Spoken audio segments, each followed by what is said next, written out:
Hello friends, in this video we will discuss about freedom struggle, स्वतंत्रता के लिए संघर्ष। देखिए, लास्ट वीडियोस में हमने कुछ peasant movements, tribal revolts, civil revolts, socio religious movements and lower caste movements के बारे में पढ़ा। ये सब जो रिवॉल्ट्स या मूवमेंट्स किए जा रहे थे, अंग्रेजों के खिलाफ ही किए जा रहे थे।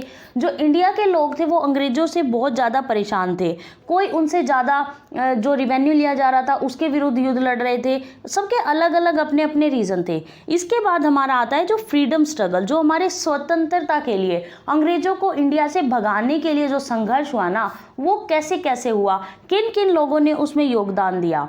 ठीक है, अब हम इसके बारे में पढ़ेंगे। तो जो फ्रीडम स्ट्रगल है उसमें सबसे पहले जो इम्पोर्टेंट रोल प्ले किया था वो किया था द रिवोल्ट ऑफ 1857। 1857 की जो क्रांति थी ना, उसने इंडिया की इंडिपेंडेंसी जो स्ट्रगल था उसमें बहुत ज़्यादा इंपॉर्टेंट रोल प्ले किया था। इसने सारे देश में, पूरे इंडिया में लोगों के मन में इंडिपेंडेंसी के लिए आग पैदा कर दी थी। तो चलिए अब हम इसी के बारे में पढ़ेंगे कि ये जो रिवोल्ट हुआ, 1857 की क्रांति हुई, ये कैसे कैसे हुई, कहाँ कहाँ पर ये फैली और इसका रीज़न क्या रहा। तो इसके जो कई रीज़न रहे, कुछ पॉलिटिकल रीज़न रहे, कुछ इकोनॉमिक रीज़न रहे, कुछ सोशो रिलीजियस उनके रीज़न रहे, इनके कुछ इमीडिएट रीजन्स भी रहे। अब हम उनके बारे में ही पढ़ेंगे। तो चलिए स्टार्ट करते हैं। द रिवोल्ट ऑफ 1857, 1857 की क्रांति।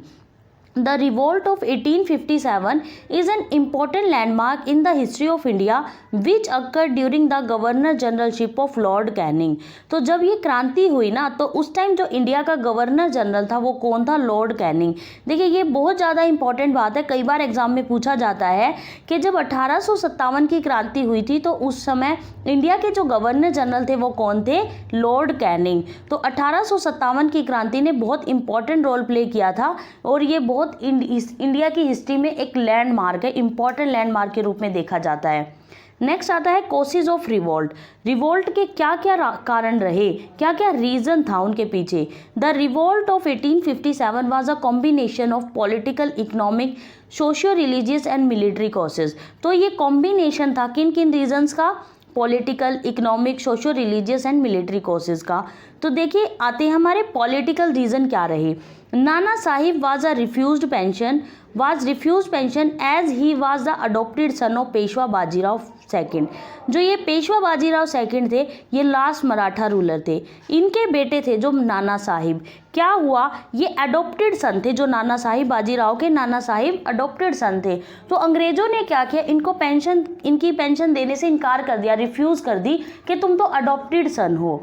इसलिए तो इससे भी ये भी नाराज हो गए। अवध वाज अनेक्स्ड इन 1856। फिर उन्होंने 1856 में अवध को अनेक्स्ड कर लिया। On charges of mall administration, Satara, Jhansi, Nagpur, Sambalpur were annexed. और इन्होंने सतारा, झांसी, नागपुर, संबलपुर इनको भी अनेक्स्ड कर लिया। Owing to doctrine of lapse, किसकी? लैप्स की जो नीति थी ना, उसके द्वारा इन्होंने इन सबको अपने अंडर ले लिया। इससे क्या हुआ? जो इंडिया के रूलर थे ना, वो इनसे बहुत ज़्यादा नाराज हो गए और इन्होंने इनके खिलाफ क्रांति कर दी। ठीक है, नेक्स्ट आता है इकोनॉमिक। अब इसके इकोनॉमिक क्या कारण रहे? Heavy taxation. ये हमने पहले भी पढ़ा कि अंग्रेजों ने इंडियंस पर बहुत ज़्यादा हैवी टैक्सेशन लगा दिए थे। Forcibly evictions, discriminatory tariff policy against Indian products. ये क्या करते थे? जो इंडिया के प्रोडक्ट्स थे ना, उनको कोई वैल्यू ही नहीं देते थे। जो यहाँ का रॉ मटेरियल था उसको तो वे अपने कंट्री में ले जाते थे और वहाँ से जो बनी हुई चीज़ें थी वो यहाँ पर लाकर बेचते थे। जैसे जो इंडिया की चीज़ें बनी हुई थी ना, जो इंडिया में ही जो कुछ लोग व्यापार करते थे, अपनी चीज़ें बनाते थे, उनकी कोई वैल्यू ही नहीं रही।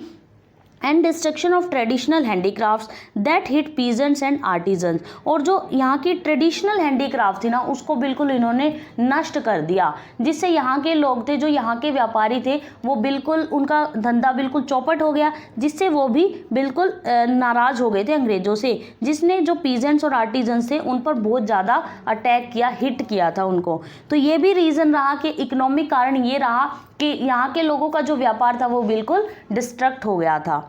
नेक्स्ट आता है सोशो रिलीजियस रीज़न। क्या भाई इन किसके पीछे 1857 की क्रांति के पीछे क्या सोशल रिलीजियस जो रीजन रहे वो क्या रहे? जो ब्रिटिशर्स थे ना, इन्होंने क्या किया, सोशल रिफॉर्म्स किए, कुछ सामाजिक सुधार, जिनमें क्या क्या आते हैं, अबोलिशन ऑफ सती जो 1829 में इन्होंने किया, लीगलाइजेशन ऑफ विडो रीमैरिज, इन्होंने विडो रीमैरिज को लीगल कर दिया, विधवा पुनर्विवाह को इन्होंने लीगल कर दिया कब, 1856 में, जिसने hurted the sentiments of Orthodox and conservative people. क्या होता था, इन्होंने ये जो रिफॉर्म्स किए ना, ये इंडियंस के लिए नहीं किए थे, ये खुद के लिए इन्होंने किए थे, इससे इनको ही फायदा होने वाला था। जिसने जो यहाँ के लोग थे ये सती प्रथा को बहुत ज़्यादा पवित्र मानते थे कि भाई अगर कोई औरत का पति मर जाता है तो उसको उसके साथ सती होना चाहिए। विधवा पुनर्विवाह को ये गलत मानते थे, जिसने ना इन यहाँ के लोगों की जो रूढ़िवादी और कंजर्वेटिव लोग थे ना, इनके सेंटीमेंट्स पर मतलब अटैक किया, ठीक है, उनको हर्ट किया। ये भी रीज़न रहे कि इन्होंने उनके खिलाफ 1857 की क्रांति में पार्टिसिपेट किया। नेक्स्ट आता है मिलिट्री कॉसेस। मिलिट्री कॉसेस क्या था, डिस्क्रिमिनेशन विद इंडियन सोल्जर। जो ब्रिटिशर्स की मिलिट्री थी ना, उसमें इंडियन सोल्जर होते थे, उनके साथ भेदभाव किया जाता था। वो बहुत ज़्यादा उनके पास बहुत ज़्यादा मतलब वो पढ़े लिखे भी होते थे, उनकी बहुत ज़्यादा एजुकेशन होती थी, उसके बावजूद भी उनको छोटे पदों पर रखा जाता था। और ब्रिटिशर्स चाहे उनसे कम पढ़े लिखे भी हो, उनको ऊंचे पदों पर रखा जाता था, उनको कम सैलरी दी जाती थी इंडियंस को। तो ये कुछ रीजंस रहे जिनकी वजह से जो सोल्जर्स थे उन्होंने भी इनके खिलाफ क्रांति कर दी। नेक्स्ट आता है इमीडिएट कॉज। ये बहुत ज़्यादा इंपॉर्टेंट है। इमीडिएट कॉज है ना 1857 की क्रांति का सबसे महत्वपूर्ण रीज़न माना जाता है। The introduction of Enfield rifles. जो इन्होंने क्या किया था, ब्रिटिशर्स ने एनफील्ड राइफल्स लेके आए थे। ये जो अपनी मिलिट्री थी ना इनकी, इसने ये एनफील्ड राइफल्स लेके आए, जिसमें क्या होता था, सुअर और गाय की चर्बी लगी होती थी उनके कारतूसों पर, जिसको इन्हें अपने मुंह से काट कर निकाल कर और फिर उसको गन में भरना पड़ता था। तो इसको ये अपने धर्म के विरुद्ध मानते थे। तो जिससे इनके मतलब बहुत ज़्यादा इनके अंदर ये कुछ लोग रूढ़िवादी थे ना, हिंदू थे, तो इनके अंदर आग पैदा हो गई थी कि हम इसको यूज़ नहीं करेंगे। उन्होंने अपोज कर दिया था, जो इसका सबसे मेन महत्वपूर्ण इमीडिएट कोर्स रहा है। Whose cartridges were said to have a greased cover made of beef and pork sparked of the revolt। तो इसने क्या किया, क्रांति को चिंगारी दी थी इस कारण ने, ठीक है। नेक्स्ट हमारा आ जाता है the beginning and spread of the revolt, कि भाई जो रिवोल्ट था ये कहाँ पर शुरू हुआ और कहाँ कहाँ पर फैला। तो देखिए यहाँ पर क्या दिया गया, ऑन मार्च 29 1857 29 मार्च 1857 को। लेकिन इससे पहले ये जो क्रांति थी ना, ये जनवरी 1857 में, ये आप लिख लेना अपनी बुक में, जनवरी 1857 में ये दमदम में फैल गई थी, दमदम में। और फरवरी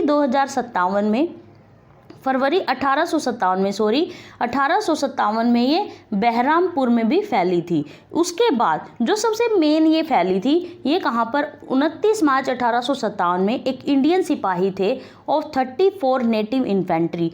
ये इन्फेंट्री याद करना बहुत ज़्यादा इंपॉर्टेंट है, कई बार एग्जाम में पूछा जाता है। इसके एक सिपाही थे मंगल पांडे। मंगल पांडे ने गुस्से में आकर 2 ब्रिटिशर्स को मार दिया था। 2 ब्रिटिश ऑफिसर्स थे, क्या क्या नाम थे, ह्यूगसन एंड बॉग। क्या थे, ह्यूगसन एंड बॉग।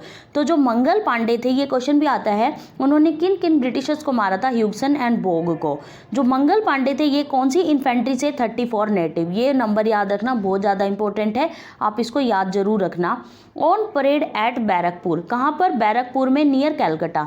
जो कैलकटा के पास है बैरकपुर, यहाँ पर इन्होंने इन 2 ब्रिटिशर्स को मार दिया था। The Indian soldiers present refuse to obey orders to arrest Mangal Pandey. जो ब्रिटिशर्स थे ना, जो इन्होंने इंडियन सोल्जर्स को ऑर्डर दिया कि तुम जाकर मंगल पांडे को अरेस्ट करो, लेकिन जो इंडियन सोल्जर थे ना, उन्होंने इनके ऑर्डर को मानने से इनकार कर दिया, जिससे भी उनके बीच में क्रांति के लिए चिंगारी पैदा हो गई थी। However he was later arrested, put to and hanged. लेकिन बाद में इन्होंने मंगल पांडे को अरेस्ट कर लिया और उनको फांसी पर टांग दिया था, जिससे जो इंडियन सोल्जर थे वो अंग्रेजों से बहुत ज़्यादा नाराज हो गए थे। नेक्स्ट आता है the mutiny really started at Meerut. जो ये क्रांति थी ना, ये विद्रोह था, ये रियलिटी में कब स्टार्ट हुआ, मेरठ में ये स्टार्ट हुआ 10 मई 1857। 10 मई 1857 को मेरठ में ये रियली स्टार्ट हो गया था। The occasion was the punishment of some sepoys for their refusal to use the greased cartridges. तो इसका क्या कारण रहा, यहाँ पर कुछ लोगों ने क्या किया, इंडियन सिपाही थे, इन्होंने रिफ्यूज़ कर दिया था इन ग्रीस्ड कार्टेजेस को यूज़ करने से। जो एनफील्ड राइफल्स थी ना, इनका यूज़ करने से इन्होंने मना कर दिया था। The soldiers along with other groups of civilians went on a rampage shouting मारो फिरंगी को। और इन्होंने क्या किया, इन सोल्जर्स ने उसको यूज़ करने से मना कर दिया इन कार्टेजेस को, और वहाँ से छोड़कर दिल्ली की ओर चल पड़े थे, दिल्ली की ओर चल पड़े। और इन्होंने क्या नारा देते हुए चले, ये मारो फिरंगी को, क्या नारा देते हुए चले, मारो फिरंगी को। दे ब्रोक ओपन जेल्स, इन्होंने जो जेलें थी उनको तोड़ दिया। मर्डर्ड यूरोपियंस का मर्डर कर दिया। बर्न्ड देयर हाउसेज, उनके घरों को जला दिया। And March two Delhi after sunset, और सनसेट के बाद ये दिल्ली की तरफ चल पड़े और क्या नारा देते हुए चले, मारो फिरंगी को। तो ये इंपॉर्टेंट है कि ये क्या नारा देते हुए चले थे, मारो फिरंगी को। नेक्स्ट आ जाता है the appearance of the marching soldiers next morning. जो मार्चिंग सोल्जर्स का जो अपीयरेंस था वो कब आया, नेक्स्ट मॉर्निंग 11 मई को, 11 मई को in Delhi. Was a signal to the local soldiers, local जो सोल्जर्स थे उनके लिए एक सिग्नल था। हु इन टर्न रिवोल्टेड, जो बाद में क्रांति में बदल गया।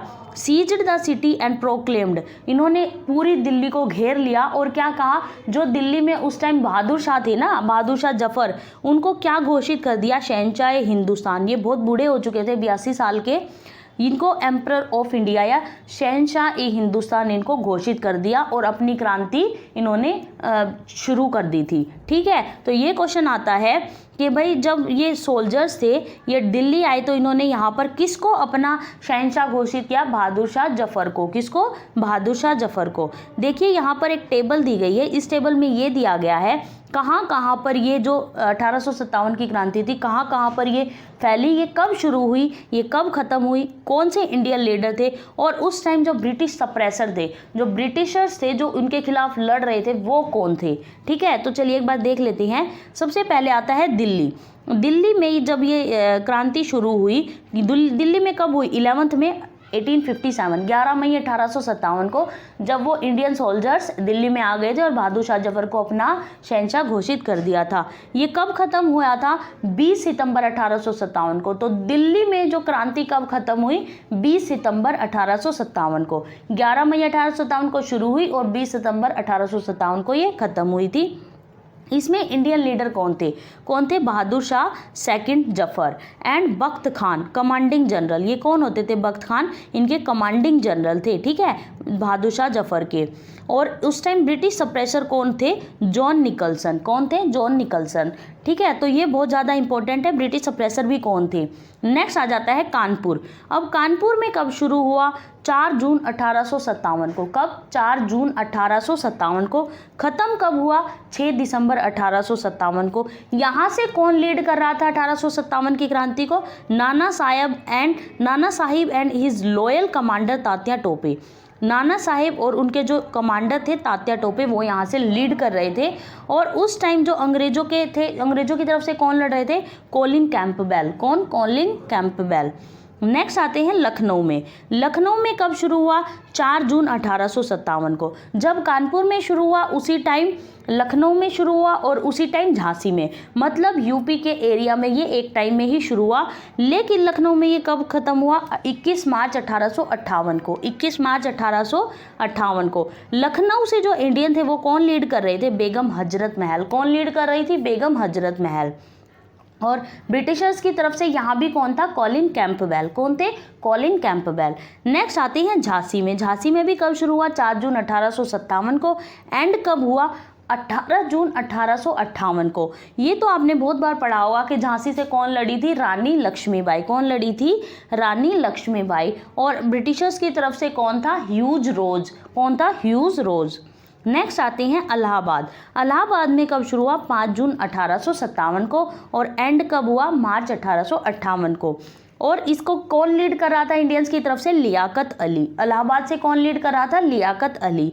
और ब्रिटिशर्स की तरफ से कौन था, कर्नल नील। कौन था, कर्नल नील। नेक्स्ट आते हैं जगदीशपुर बिहार। जगदीशपुर बिहार कब हुआ स्टार्ट यहाँ पे? अगस्त 1857 में। और ये एंड कब हुआ? दिसंबर 1858 में। यहाँ से कौन लीड कर रहा था इंडियंस की तरफ से? कुंवर सिंह एंड अमर सिंह। कौन? कुंवर सिंह एंड अमर सिंह। और ब्रिटिशर्स की तरफ से कौन था? William Taylor and Vincent Eyre. William Taylor and Vincent Eyre. तो देखिए एक बार रिवाइज कर लेते हैं। दिल्ली से कौन लीड कर रहा था? बहादुर शाह जफर एंड बख्त खान। और ब्रिटिशर्स की तरफ से जॉन निकोलसन। कानपुर से कौन लीड कर रहा था? Nana Sahib and Tatya Tope and Britishers के कॉलिन कैंपबेल।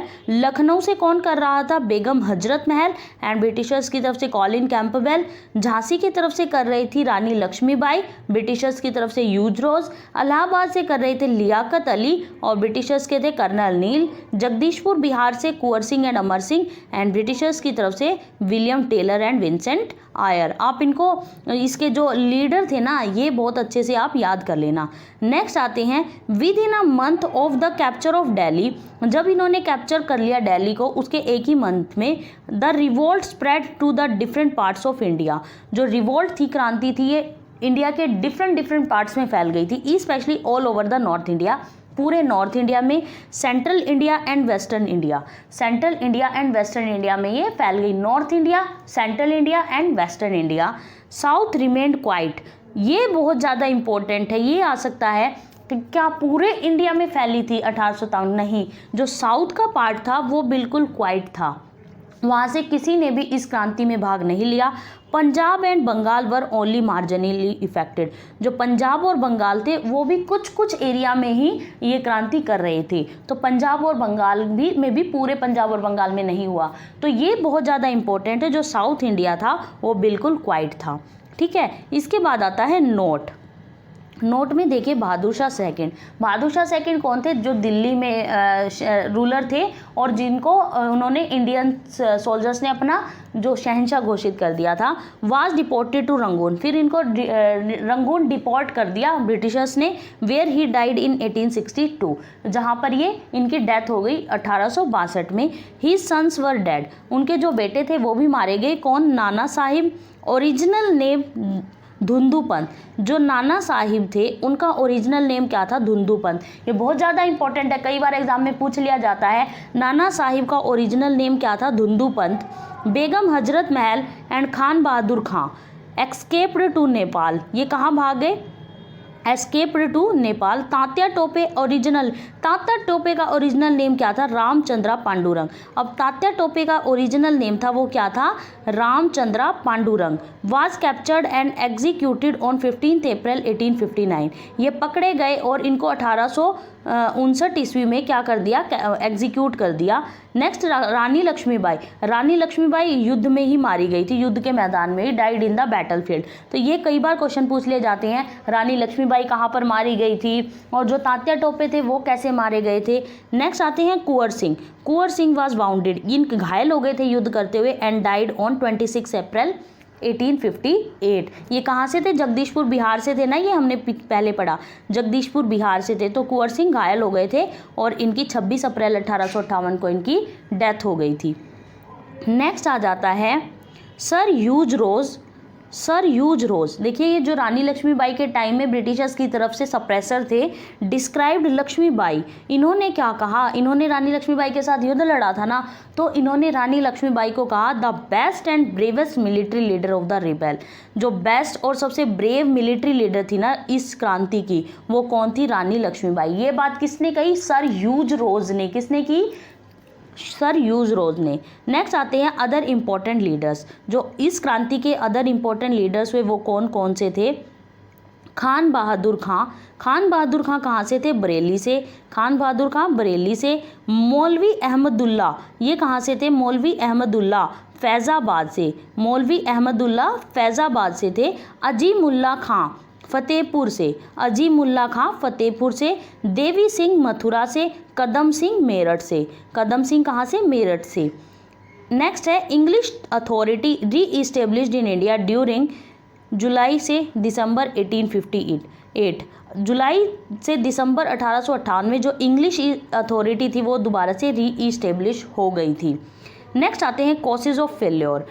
क्या हुआ, ये अब 1857 की क्रांति 1858 के एंड तक आते आते बिल्कुल ख़त्म हो गई थी। तो इसके ख़त्म होने के पीछे क्या क्या कारण रहा, क्या कारण था इसके फेल होने के।